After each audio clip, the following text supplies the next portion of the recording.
Go ahead and get started. Hi, all. Welcome to today's webinar titled Brands Shaking Up Alcohol's Carbon Footprint.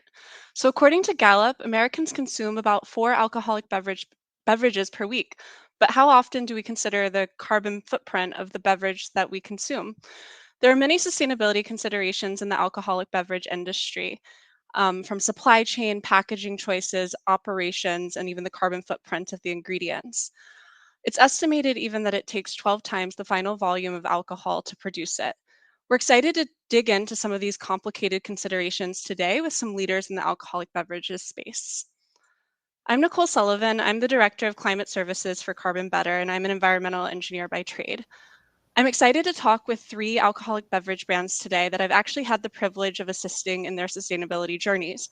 They're all at different stages, but each is making strides to consider their environmental impacts at multiple facets of their operations.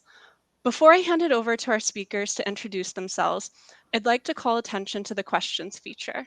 Please use the questions box to ask any questions that you have along the way, and we'll work to answer those at the end of the session. To start, I'd like to hand it over to Amy Stedman of BeatBox Beverages to introduce herself and her brand. Hi, y'all. I'm Amy. I live in Austin, Texas. My company is BeatBox Beverages, and we make the world's tastiest party punch. We are one of the fastest growing alcohol beverage brands out there and aiming to be a top 5 RTD. Right now, I'm also very passionately involved in the sustainability cause through my service on boards. So I work with the Naturally Network, which is an association of food, beverage, and other natural product companies that want to make our industry more sustainable and inclusive. And so in addition to my work at BeatBox, I also try to help other beverage companies, other regular food companies with these types of things as well through the nonprofit. So very nice to meet you all and excited to be here. Thanks, Amy. Next, I'm going to hand it over to Liz Rhodes of WhistlePig. Hey, everyone. Thanks for joining us today. I'm super excited to be here. Of course, sustainability is a passion of everyone here on this panel, and 100% a passion of ours at WhistlePig. I'm the head of whiskey development at WhistlePig. We are located, if you're not familiar, in Shoreham, Vermont, which we are just explaining geographically where that's located. If you're not familiar, we're about 45 minutes south of Burlington, 3.5 hours south of Montreal, and about 45 minutes from the New York state border. We've been on, quite a journey, and we're going to dig into, what that looks like. Of course, as Nicole mentioned, I think all of us kind of have a different approach to sustainability and what that means. Me myself, so I have over a decade experience in the alcoholic beverage space. I've worked across categories, so I've seen what very large corporations look like. I've worked with startups, and then of course I'm now at WhistlePig, and really excited to continue on our journey. Our goal really is to be the best whiskey on and for the planet, and so that's our end goal. And we're all in the journey together, and we'll dig into what that looks like for us in a little bit. So thank you so much. Really excited to be here. Thanks, Liz. Next, I'm going to hand it over to Trevo of Fierce Whiskers. Hi, I'm Tree. I'm one of the co-founders at Fierce Whiskers Distillery. Our focus is also on making whiskey, and kind of what we try to do is just try to make the best whiskey we can. That's kind of the simple driver behind who we are and what we do and how we do things. Making whiskey in Texas is pretty challenging for a variety of reasons that we'll get into later, but it really affords us a lot of opportunity to really think and rethink how things should be done. Awesome. Thanks, Tree. So the first topic that we're going to dig into today is sustainability reporting. So Amy, y'all completed your first sustainability report this year for your 2021 environmental impacts, which was so exciting and encouraging to see. How has the response been to your first report, and has it inspired any new goals for your team?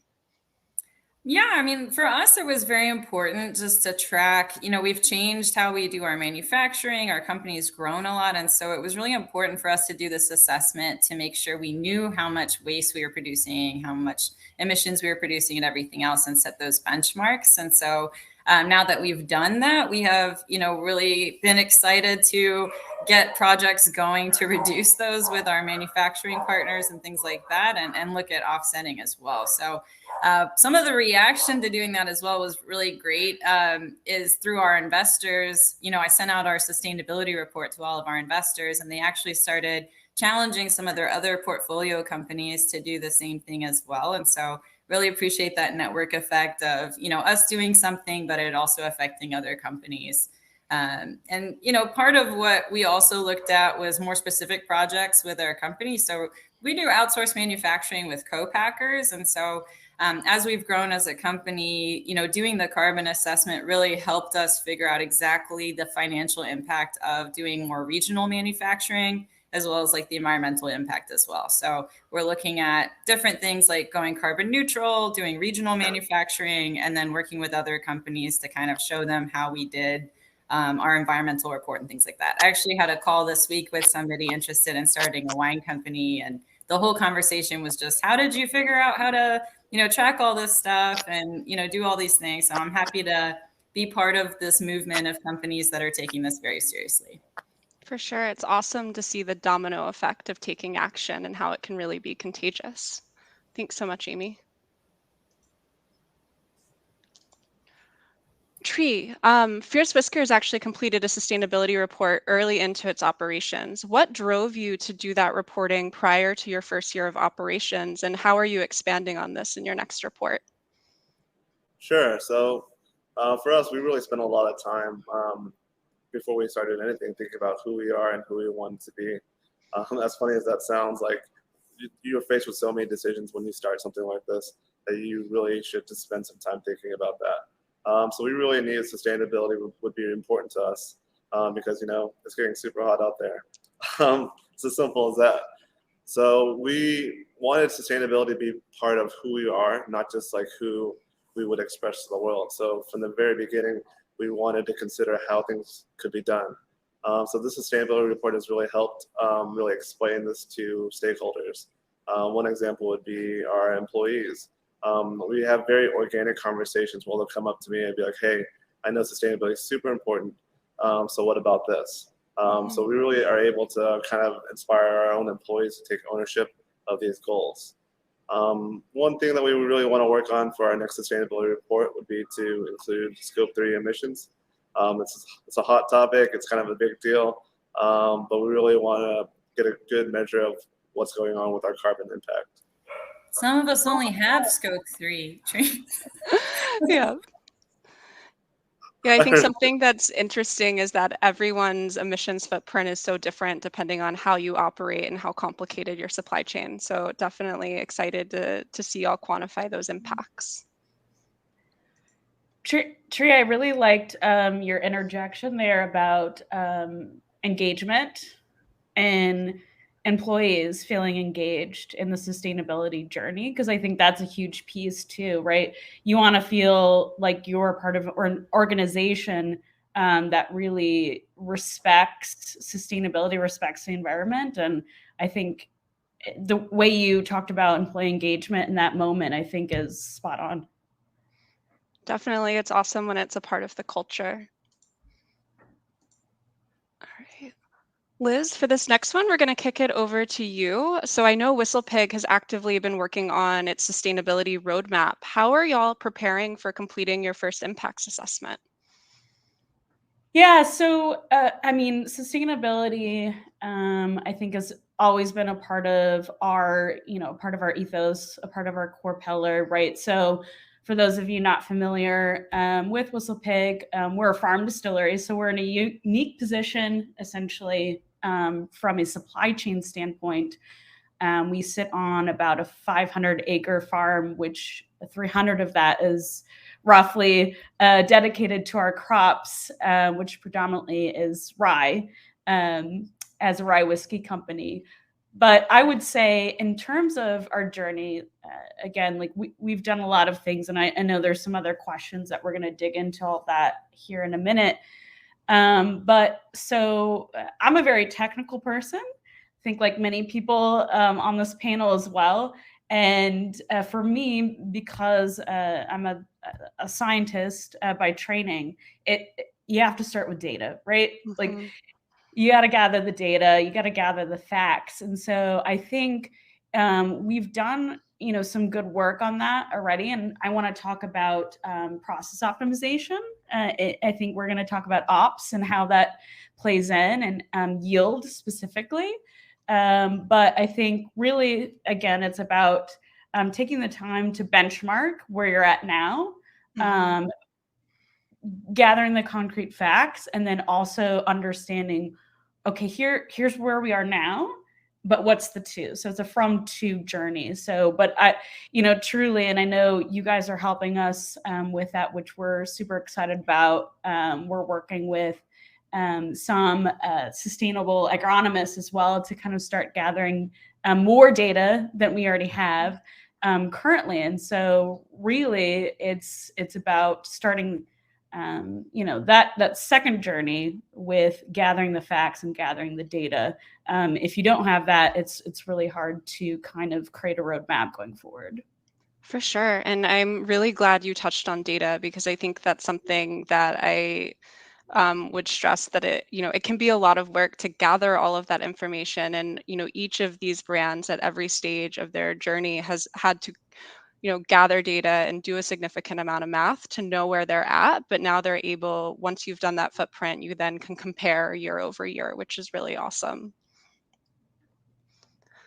So next, we're going to actually dive into sustainability in the supply chain. And each of these three businesses has fairly different supply chains. So I'm excited to dig into this with them.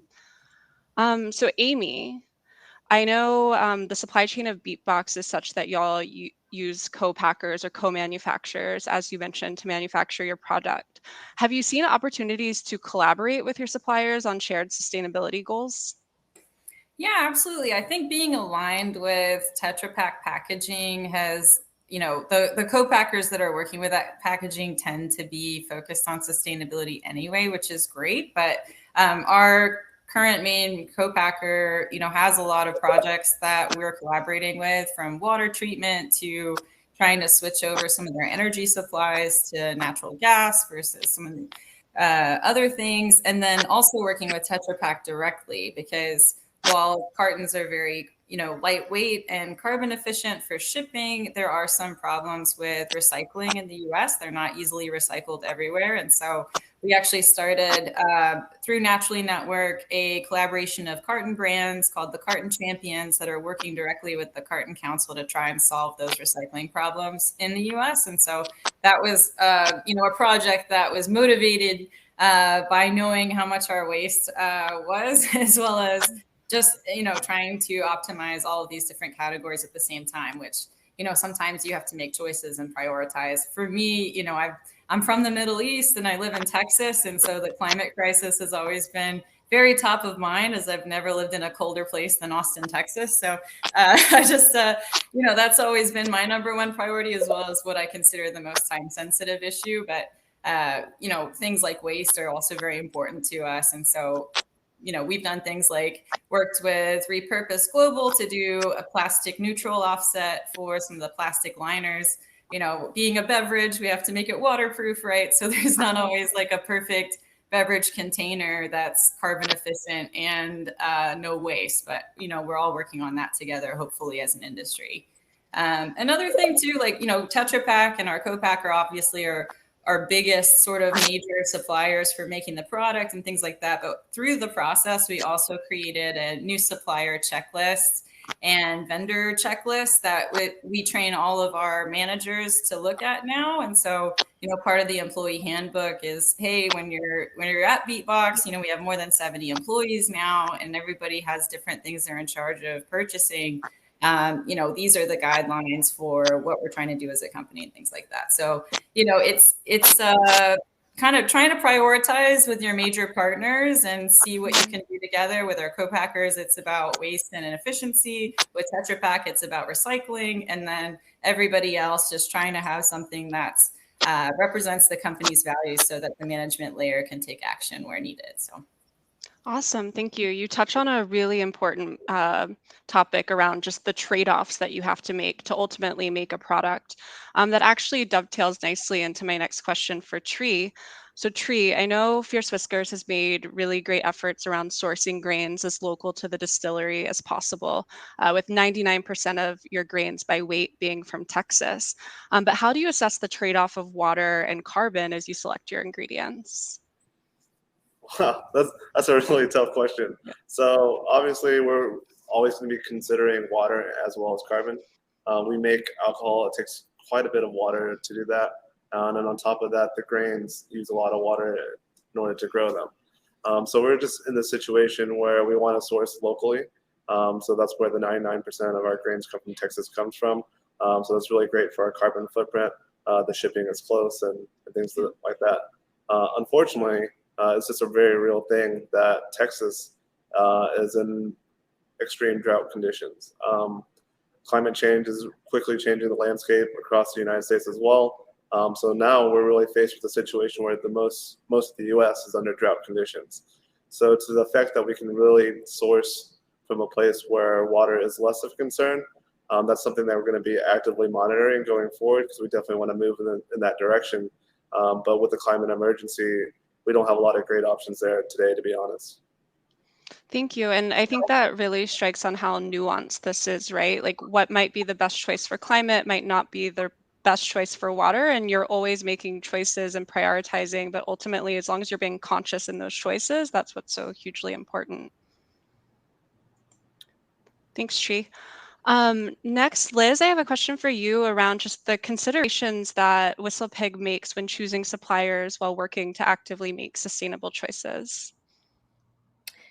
Yeah, so I guess first and foremost, I really resonated, and I think this is a good segue to some of our choices that Tree touched on. And right, I mean, I think if you're on this webinar, I would guess that you wouldn't deny climate change.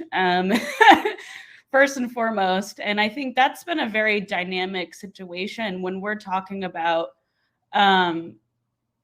one of the things I'm most passionate about whiskey is that it's rooted in agriculture, and it starts, right?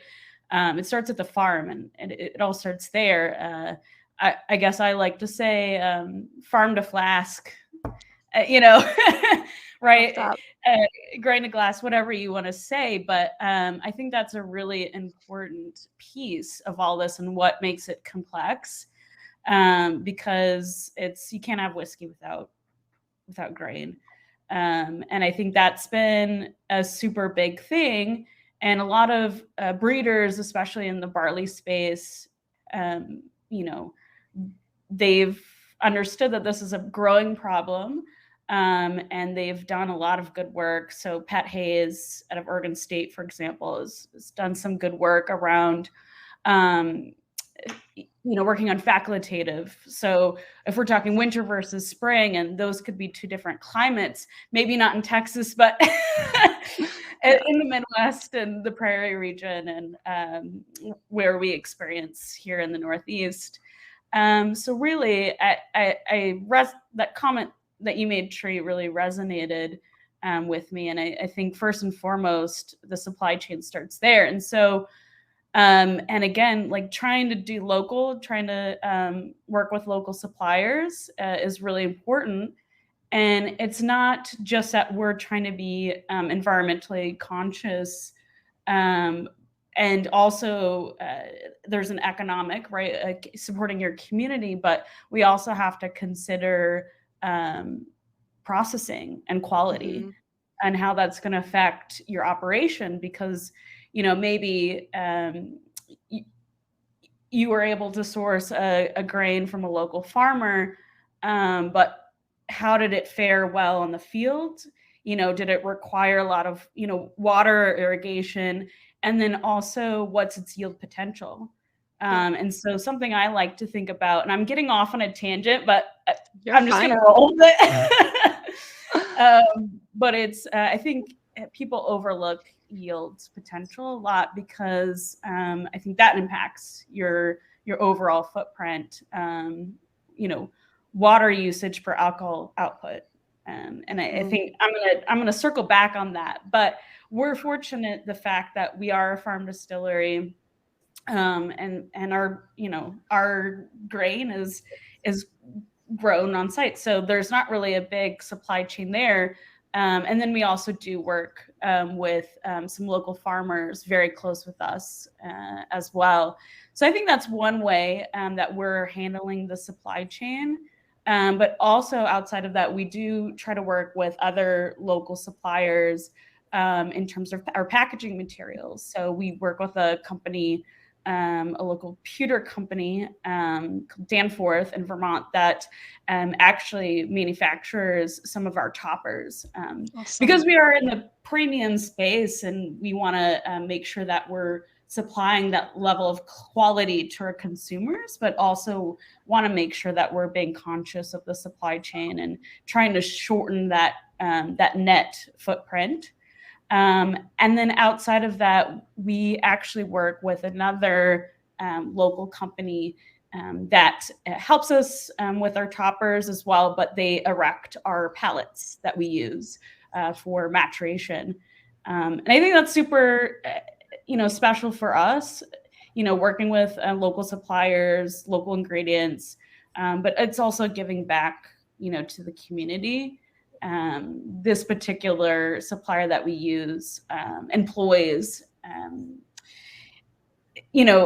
people that aren't necessarily like well adjusted to society, or they might have some impairments. So that's really important to us, that it's not only a sustainability angle, but it's a social conscious effort as well. And I think that's really important as a part of our ethos. That's really cool. And I think you touched on something that's so important. You're really balancing out not just your sustainability impacts, but your quality impacts, right? Which you have to reach your bottom line. So quality in a lot of cases will trump environmental needs. So it's a definitely a balancing act for all of these brands. Next, we're actually going to dive into sustainability across the operations of these different beverage companies. So Amy, I know y'all made a significant effort last year in implementing an environmental management system, or an EMS, to be able to track your environmental performance and actively work towards your sustainability KPIs. How did you integrate an EMS into your large team?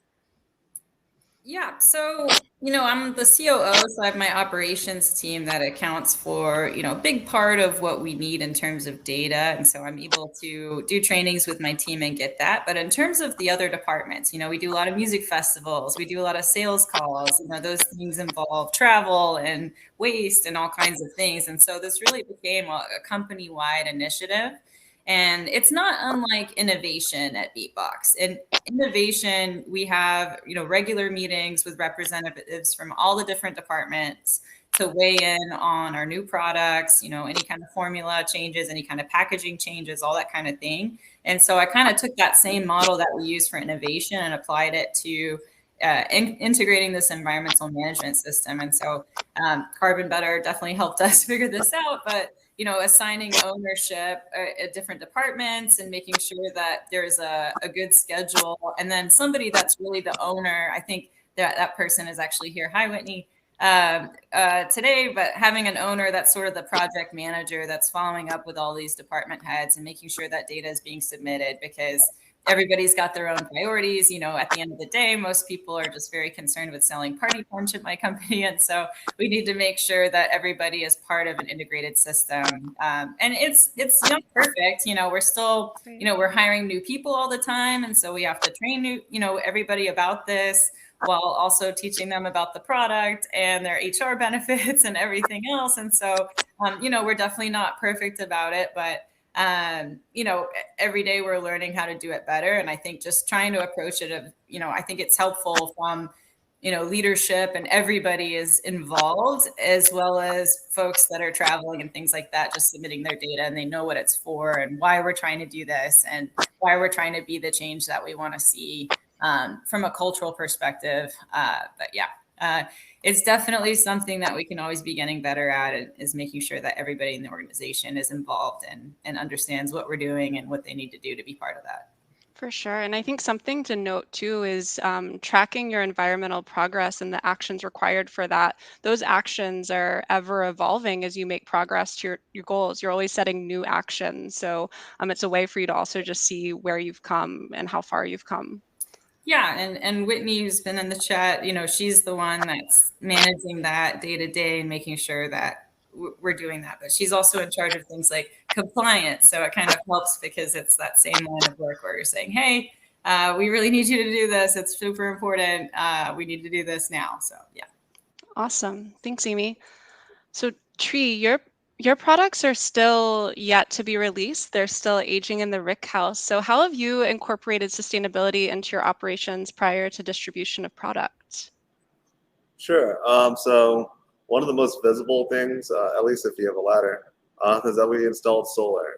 So that supplies roughly about 1/3 of the energy we use.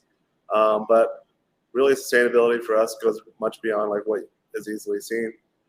Starting from the very beginning, we were very focused on building the most efficient process we can. Obviously, that has economic benefits, but really, it also has environmental benefits, right? So our process is pretty much like a straight line that covers a very short distance. So we require less energy to produce our whiskey than we feel like otherwise if everything was like all spread out. Equipment selection was really important. So we're not just talking like, I guess, the most efficient, but we also want something that is high quality that lasts a long time. You're faced with so many choices. You can buy like cheaper equipment that you'll just burn through. So we were really focused on designing our process from start to finish being as carbon efficient as possible.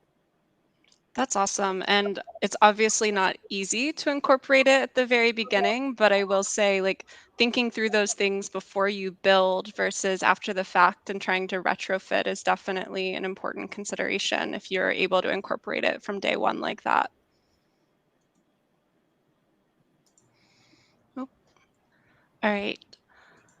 Liz, so you're in the unique position with WhistlePig that you're the only brand on this panel with your own farm, which you touched on briefly. How are you working to incorporate regenerative agriculture practices into your farm operations at the distillery? Yeah, so first of all, everything that everyone said, so Tree, Amy, what you guys interjected, I feel like all that really resonated with me and what we're doing at WhistlePig as well. So again, I guess I'll start with our agricultural practices, but would like to touch on a couple different things from an operational perspective as well. But yeah, so again, we touched on process efficiency. And again, as we're farm distilleries, so we're right in a unique position to take it all the way back to the field. And I think we did a lot of good work with understanding different varietals and how those would behave. So we work with a particular varietal of rye. It's called Dinko. And it grows. It's pretty efficient on the field in our climate.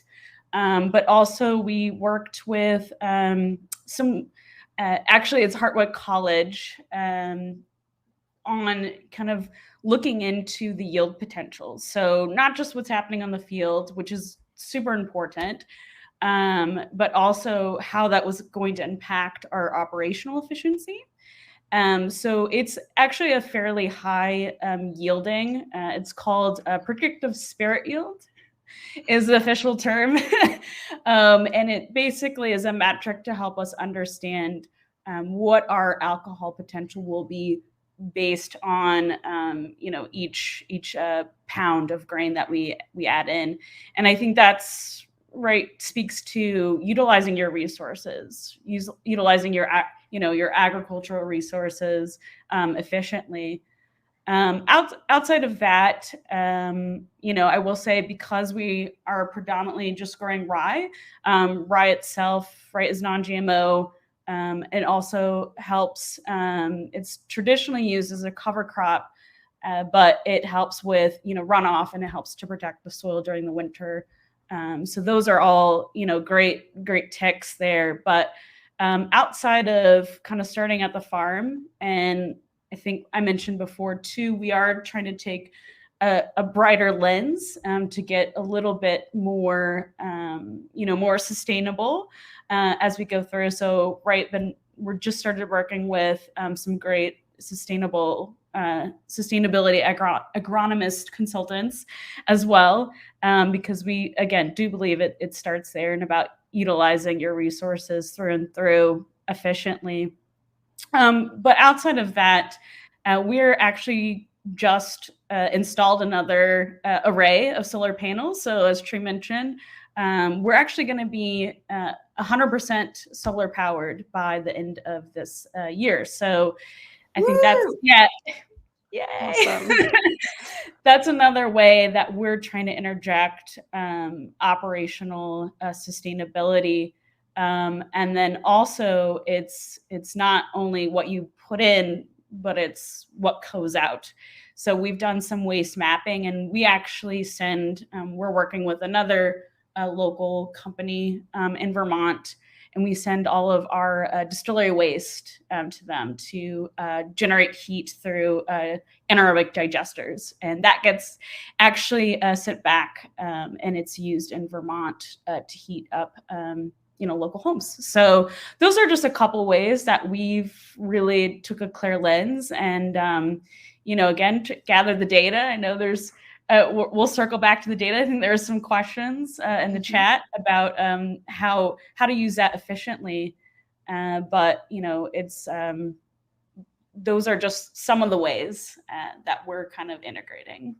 Awesome. Thanks, Liz. And it's always, really exciting to see participants in the circular economy. So the fact that you're, finding an alternate purpose for your waste stream. Fierce Whiskers also, donates their spent grains to farmers for, cattle and swine feed and livestock feed. So it's really cool when you can repurpose a waste byproduct. And in the case of WhistlePig, seeing it used as a heat source is fantastic.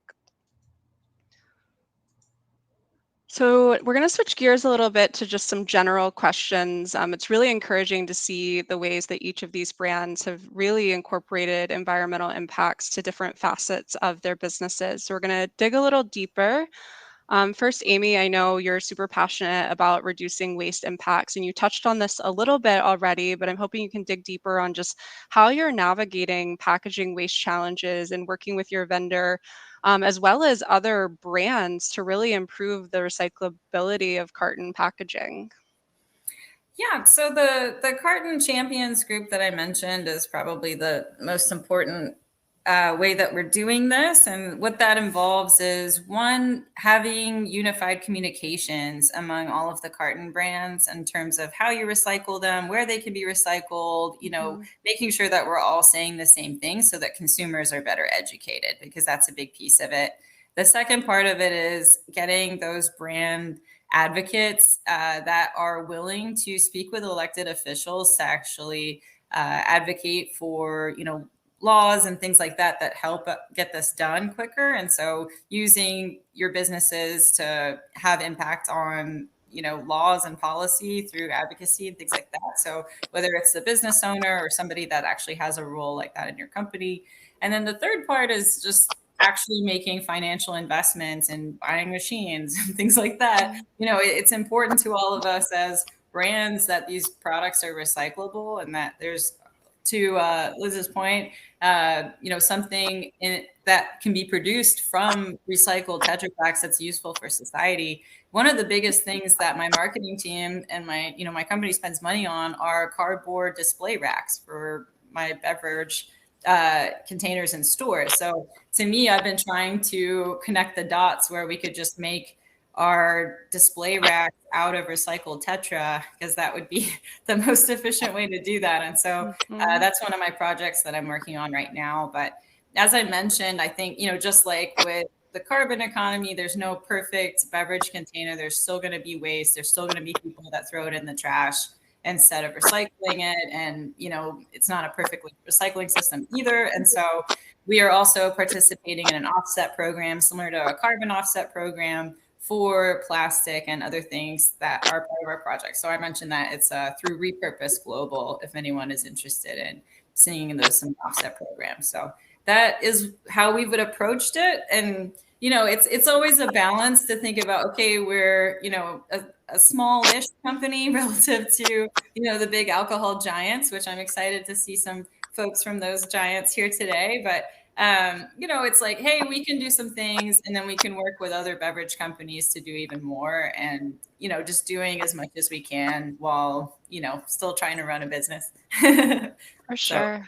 So I love this. I love the spirit of collaboration in that too, where you are actively working with other brands, which is really cool to see.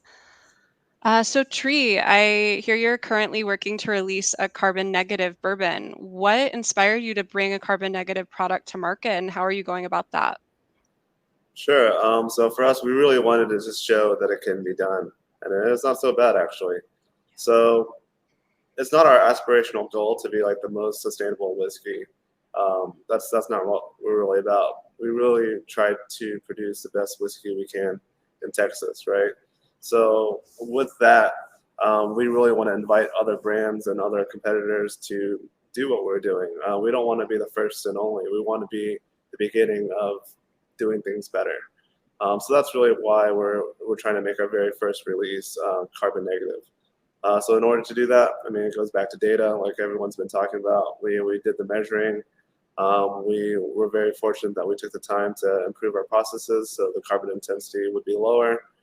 We took that carbon intensity and we're going to offset what's left by a factor of 10 to have like 1,000% carbon negative bourbon. So it's just really about showing people that can be done, and I can't wait till everyone else does it too. Yeah, I'm excited to see more brands go carbon neutral and carbon negative. It'll be really, really awesome to see that come to market. It'll be really fun when it's boring, right? Right. And when it's easy. Yes. For sure. Cool. Thank you.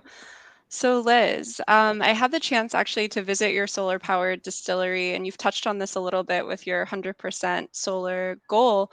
Can you speak a little more about WhistlePig's solar energy goals and how you're working to meet those and the timing of that? Sure. Yeah. So I mean, I think I jumped the gun a little bit. Okay. I just was super excited about solar power. I think I touched on this in my last answer, but yeah, it's real. It's happening. So, like I said, we're just installing our last arrays now to get us to 100%, and I think that's really exciting for us, on our journey. And I think so we have the distillery, but also we have, a huge hospitality program. We have a couple farmhouses. We have guests, and I think all of that's been factored into being 100% solar powered. Is that it's not just operation, but there's these other activities that are happening. Accommodating. Guests and also, just with that too is, making sure we don't have food waste, and, all of that I think is factored into a huge part of our journey.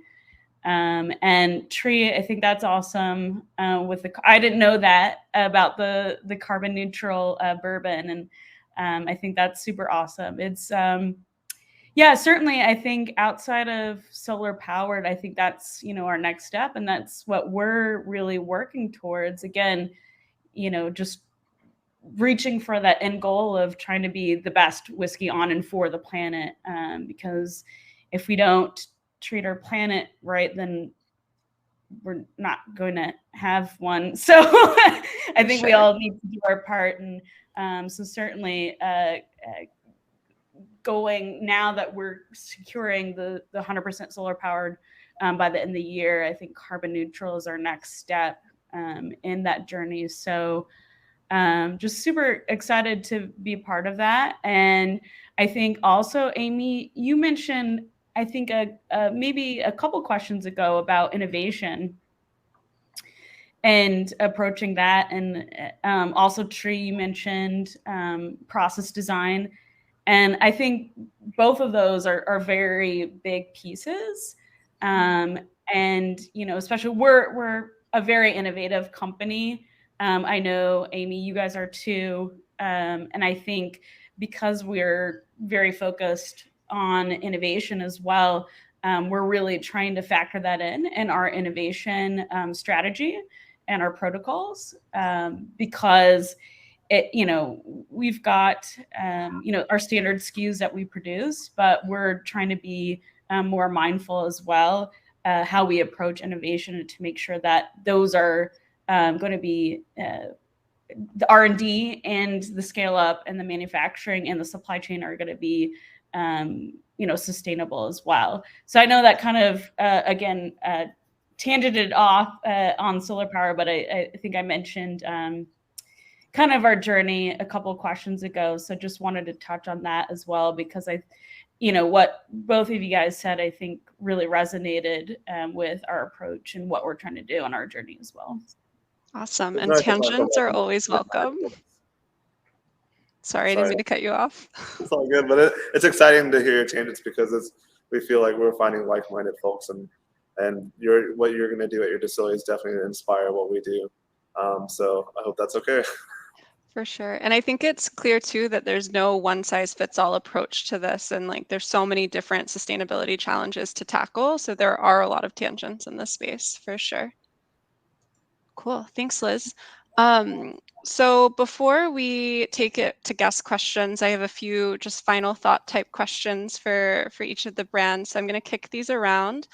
Amy, I'm going to start with you on this one, and I'd love to know what's really driving you to integrate sustainability into your business. Oh, hot topic for me. Yeah, so, we all exist in capitalism, but we're all people first, right? We're animals, we're part of this planet. And through our work is how we affect each other the most. And for anybody working in alcohol beverage, you want your customers to be having fun, relaxing, not worrying. That is our purpose in society, is for fun and great taste and all of those wonderful things. And so if our consumers are worried about the planet melting around them, that's kind of counterintuitive to what we're trying to do here. So BeatBox was founded to bring people together and have fun. And for us, that means living the values that we were generated from, being at music festivals. Music festivals have an ethos of plur, which is peace, love, unity, and respect. And so I always say responsible business is love in action. Like, this is how we show our love to other people, is by being a responsible business person. And because, I used to be vegan, I used to try and recycle everything I possibly could, but individuals cannot have the scale that business needs to have now to fight this incredible challenge that we all have. Like, if you're a business leader now and you have impact in 2022, like, how can you look at the next generation without saying you did this at work? Like, this is the most important time. We are the generation that has to do it. It is our life's work. That's why it's important, because literally, like, the next generation is going to try and party and not be able to party as much as we can because of what we did and what our ancestors did. And so if you're not part of the movement to change that to where people can party and listen to music and have fun and enjoy alcohol forever, then you're in the wrong industry, because that's what this industry is about. Thank you, Amy. I always love your passion, and like anytime I have the opportunity to meet with you, like I'm always inspired to do more. And I think that's such a good take-home message, that like we can all do more and we should all be pushing to do better. Happy to discuss over drinks as well on this topic. Would love that. Tree, I'm going to kick the next one to you for Fierce Whiskers. So what do you see as your biggest sustainability challenge in your business? Yeah, I'm probably just going to go back to an earlier question. I think it's going to be water. So we have these metrics and systems in place to kind of start to address carbon. And obviously carbon credits are continuing to evolve, and we'll keep a pulse on that. But we do feel like the considerations around water are a little bit further behind. Like, how do we really address our water issue? So that's just something that we're going to continue to kind of think and rethink as we kind of figure out how we do things going forward. Yeah, water is a tough one, and it's also super directly related to the climate crisis, right? Like, carbon is also going to have water impacts, so we need to be thinking about those as well. This last one, I'm going to kick to you, Liz, for WhistlePig. What are you most proud of or excited about with respect to your brand's sustainability journey to date? And you're on mute. On mute. Okay. Yeah. So I think there's a couple different things. I think the biggest one, right, would, for sure be the 100% solar powered.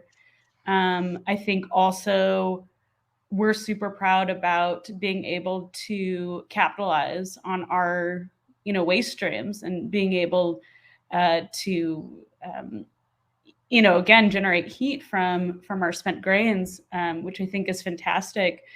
Also, then again, just the work we've done around our grain and understanding our varietals that we're planting and how they behave on the field and also at the distillery. And then I guess I'll just end with going back to process is just really understanding our yield and our efficiency, because that's, again, it speaks to water, right? And it speaks to how we're using our resources, and water is obviously a huge one to that.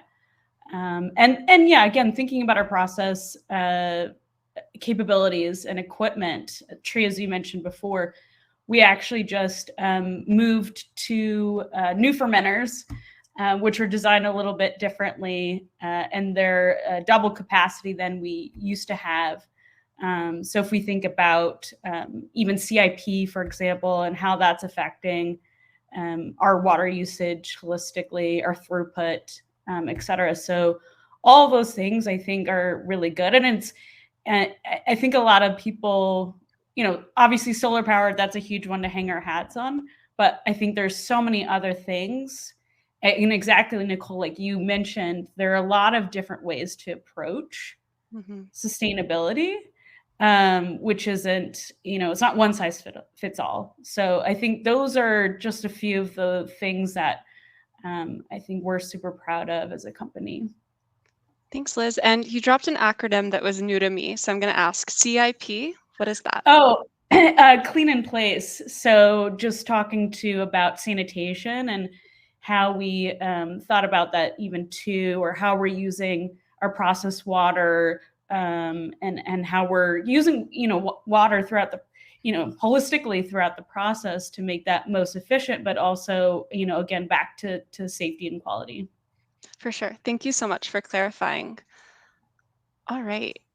Whoops. So with that, I'm going to turn it over to questions. I know we already have one question loaded in the questions box. Just a reminder to type your questions in, and we'll go through those. And then all of the panelists are listed here with a QR code. If you click that QR code, that will take you to their LinkedIn profile, so you can connect with them and ask further questions there. And then also this session is being recorded, and we will share it out after.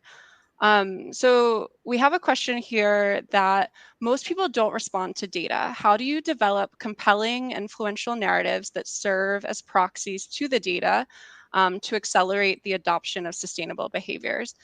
So I'm going to start to answer this one, and then I'll kick it over, I think, to Amy. But I think just to start, we at Carbon Better really believe that when you're doing a sustainability report and you're making your data and your impacts public, that your influence goes way beyond the numbers on a page, and that your impacts are really beyond just your carbon footprint and your water footprint, and that it's so important to really share the stories of the choices you made, the trade-offs you made, and really, share what you did beyond just the math. But the math itself and that data is hugely important in providing your customers and your stakeholders the ability to validate that what you're saying is true.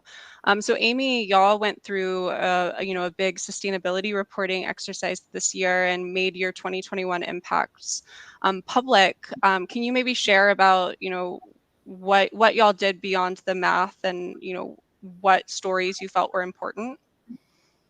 Yeah, I mean, there's so many stories, from ingredient sourcing to what our co-packers are doing to what Tetra Pak is doing. But we really just kind of focused on the ones that were, happening this year. For example, there's things happening every year. And I will mention that, while we are very proud of being eco-friendly, it's probably not one of the top 15 things we even talk about with consumers. A lot of this is more B2B, which, to my earlier point, I would love for my consumers to just know we're eco-friendly and not worry about it more than that, because I really do feel like this should be a business problem. So while the data is not sexy, maybe to consumers, or they're not going to sit there and pour through it unless they're already really passionate about it, being able to back it up and just, we're an application for B Corp right now, which is going to be helpful, I think, for us to just be able to say, hey, we're a B Corp. If you really want to look into what that means from environmental, from a social perspective, from how we do governance, everything, you can, and it's all there, which is great. But, this is really, I think, just to have impact on other beverage companies, other consumer brands, anybody that wants to nerd out about how to actually do this stuff, because they're trying to do it at their own place of work. So I guess that's my addition to that, is like, maybe it doesn't have to be so sexy if it's for other nerds like us, right? For sure. Tree, I know since y'all have also gathered a lot of data and done a lot of math, do you have anything you'd like to add on that as well? Yeah, so I think the data is so important, right? But it only goes so far.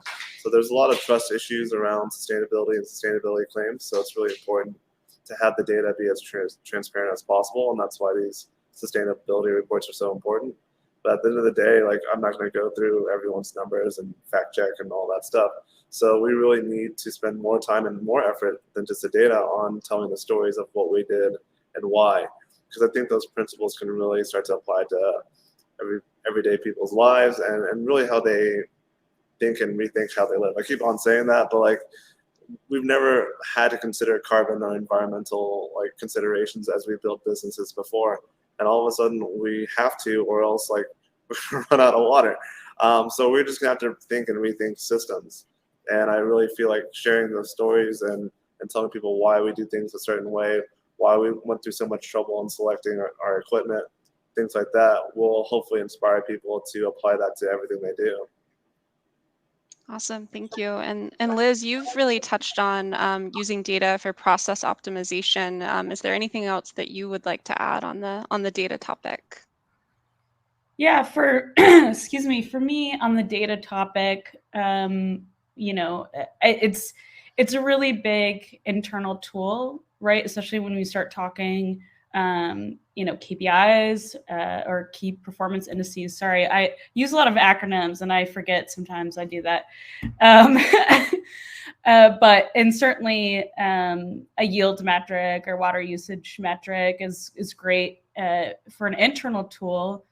And I think that's also speaks to some of our ethos. And I think a few of us mentioned around employee engagement. And I know that speaks to B Corp as well, is thinking about your employees and them feeling satisfied about the place that they work. And I think all that's good for internal usage. And then I liked the aspect of the B2B. Amy, you mentioned that you just implemented a supplier audit kind of protocol, which I'm sure is a part of it. Again, speaking to looking at all aspects. So certainly sustainability, governance, the people piece, the quality piece, it all plays a factor into it. And it's, it's tough sometimes to think about all those things, but they're really important. I think data is a huge driver into that. I guess just a question back is, and maybe this is the genesis of the question, or the objective of the question is, how are we communicating this to consumers outside of, okay, we have it on our website, or you can look at it, we have the data if you want to. And I think about how other industries are communicating this in terms of CO2, carbon footprint. I know there's been many restaurants here where I live in New York City that now put, okay, if you want to purchase this burger, this is the impact. And I think Allbirds sneakers, they actually have that right on their sneakers. So that is data, and I think consumers do respond to it. But I think it's an interesting question back to the group here of what is, and Nicole, certainly you will probably have some good insights. How are we communicating that to consumers within our industry? And I don't know if there's a great answer yet, but I'd be interested to pose the question back. Sure. Yeah, I can chime in on that. So what you mentioned about like the carbon per burger, carbon per menu item, we Yeah. typically refer to that as carbon intensity. And it's something that's so important because I think when you do say the carbon footprint of a distillery and you get this, big number where it's, X metric tons of carbon, that's not really super relevant to your consumer. But being able to normalize that against, a bottle of whiskey produced or a carton of BeatBox produced, really calculating that CO2 intensity against an actual unit of product makes it more relevant for your consumers. I hope that helps. And it actually really ties into a follow-up question that we got for Amy, which is why don't you talk more about your sustainability efforts with consumers and how do you see this as being a market differentiator or opportunity to influence culture for your brand? Or is it just responsibility? I mean, we definitely talk about it sometimes. I think for us, it's more about being an authentic to our generation brand, which encompasses the values of being, diversity led, half female led, as well as eco friendly. But it also means being authentic in our humor, in our music that we employ. Beatbox is all about music. And so, if we're talking about being eco friendly, 20% of the time we should be talking about music and how it brings people together, like 50 to 60% of the time. And so for us, I guess our brand and creating a brand is more than just the product features, right? I don't want it to be a differentiator that we're eco-friendly. I want everybody to be eco-friendly, but I know that our consumers can trust us, that they can talk to us, that they can answer questions with us, and that we're always authentic with them. And so that's what we really emphasize. That being said, I think, we probably could talk about it more or do different things, which is what I'm excited to do. Hopefully, once we finally get our B Corp, we could do like a big campaign around that and do some consumer awareness around it. But, like I said, we are in the space of society that is about fun and, we're responsible, so you don't have to be, kind of thing in my mind. So. Yeah, I think Amy and I are definitely kindred spirits there. Like we don't want to be known as like the most eco-friendly whiskey. Like who wants to drink that? We want to be the best, tastiest whiskey. And in our journey to do that, we're going to explore these things and do the best we can. But it is a dangerous line. Like we don't want to just be an eco brand. We want to be known as fantastic whiskey. That's really what's important to us. Yeah, we don't talk about being female founded all the time or being, it's just like it should just be part of it. Like it should just be okay that, these values should be embraced, generally speaking, because the consumers embrace these values. For sure. We have a phrase that we use, which is very analogous to what both of you said. It's called whole-hoggedness. A play on, because obviously we're very passionate about our pigs, but yeah, it's just an ethos of including all those things. Right. So we, a lot of our leadership team were female led. Also, we try to be obviously very environmentally conscious with a lot of the work we do, but it's not only about that. It's about, I think, authenticity and being socially responsible and the governance. And I think that's all something we like to include as a part of our values. So yeah, #whole-hoggedness. Love that. Love that. All right. And with that, we are actually at time. So I want to thank the panelists here for joining us for this conversation. I learned a lot. I hope the audience did as well. And we're just really excited about the passion and the work that y'all are doing. This recording will be shared out after the session if anyone wants to go back, and please don't hesitate to reach out with any questions. Thanks so much, everyone. We appreciate y'all. Cheers. Cheers. Thanks so much, Cheers. guys. Cheers. Bye.